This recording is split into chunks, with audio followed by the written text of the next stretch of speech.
আজ জানিয়ে দেব নবম পে স্কেল সম্পর্কিত সর্বশেষ আপডেট। সম্প্রতি অর্থ উপদেষ্টা ডক্টর সালেউদ্দিন আহমেদ বাংলাদেশ সচিবালয় কর্মকর্তা ও কর্মচারী সংযুক্ত পরিষদ নেতাদের আশ্বাস প্রদান করেছেন যে খুব দ্রুত সময়ের মধ্যে নবম পে কমিশন গঠন করা হবে। এটি প্রধান উপদেষ্টার সাথে আলোচনার পরই এর কার্যক্রম চালু হবে।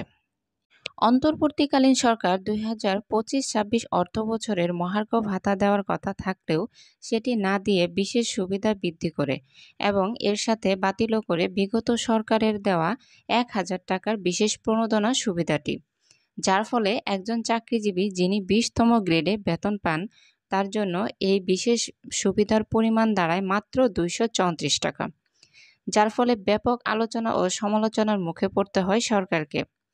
15% এর নামে বিশেষ সুবিধা চাকরিজীবীদের সাথে প্রহসন করে সরকার। যেখানে দ্রব্যমূল্যের লাগামহীন বৃদ্ধি, সেখানে 15% হারে বিশেষ সুবিধাটি চাকরিজীবীদের সাথে সরকারের করা বিশেষ প্রহসন ছাড়া আর কিছুই নয়। এরই মাঝে সরকার আশার বাণী প্রদান করেছেন যে খুব দ্রুত সময়ের মধ্যে নবম পে কমিশন গঠন করা হবে। এর আগে গত বছরের ডিসেম্বর মাসে মহার্ঘ ভাতা বিষয়ক কমিটি গঠন করা হলেও শেষে গিয়ে এই কমিটির কোনো সুপারিশই আশার আলো দেখেনি।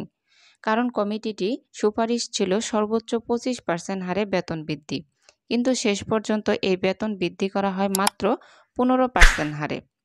নবম পে স্কেল ঠিক কত দিনের মাঝে আসে এখন সেটি দেখার বিষয়। প্রিয় ভিউয়ার্স, পে স্কেল সম্পর্কিত আপনার গুরুত্বপূর্ণ মতামতটি অবশ্যই কমেন্ট সেকশনে জানিয়ে দেওয়ার চেষ্টা করবেন। ধন্যবাদ এতক্ষণ আমাদের সাথে থাকার জন্য।